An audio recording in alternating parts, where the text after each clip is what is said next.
Les hôpitaux au cœur de la lutte contre l'épidémie sont de plus en plus souvent la cible d'attaques informatiques visant à leur extorquer une rançon. Ainsi, l'hôpital de Dax se trouve-t-il paralysé depuis mardi.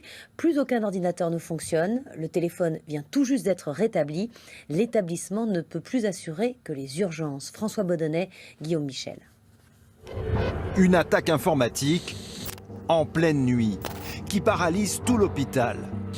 Des blocs opératoires perturbés, plus de radiothérapie, plus d'accès au dossier des malades et même plus de téléphone pendant de longues heures.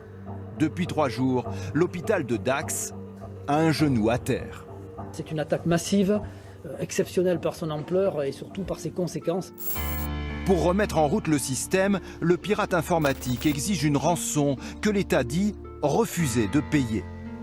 D'abord, ça ne garantit pas de pouvoir récupérer les codes qui permettraient de récupérer les données et ça ne ferait qu'inciter les pirates à réattaquer des hôpitaux ou d'autres structures. Le CHU de Montpellier a subi une importante attaque informatique. Un hôpital victime d'une cyberattaque à Marseille. Depuis 1 an, les hackers sont passés à l'attaque contre les hôpitaux français. Au moins 8 d'entre eux, dont Rouen et Montpellier, en ont été victimes. En cause, leurs protections informatiques souvent fragiles.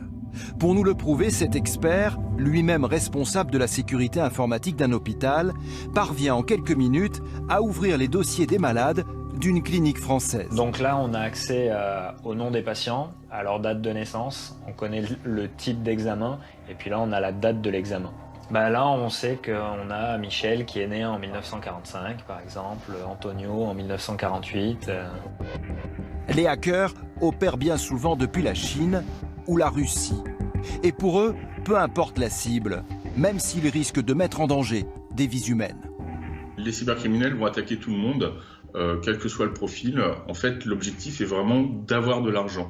Et voler de l'argent à un hôpital ne leur pose aucun problème, comme voler de l'argent à un cabinet comptable. Des hôpitaux dont la sécurité est fragilisée par la crise du Covid.